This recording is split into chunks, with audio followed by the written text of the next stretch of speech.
We're on site today using the ProTrade Milliamp clamp meter to do one of the key diagnostics for low voltage lighting.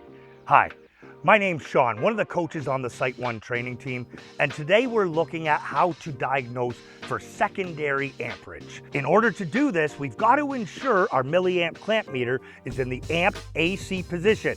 Our transformer is on and we haven't exceeded our max output or secondary amp load of 25 amps. In order to do this, we take our clamp amp meter and place it around just one of our wire leads.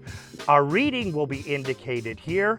If we show up on future diagnostic opportunities and that reading is different, we know we've got a challenge on that wire run.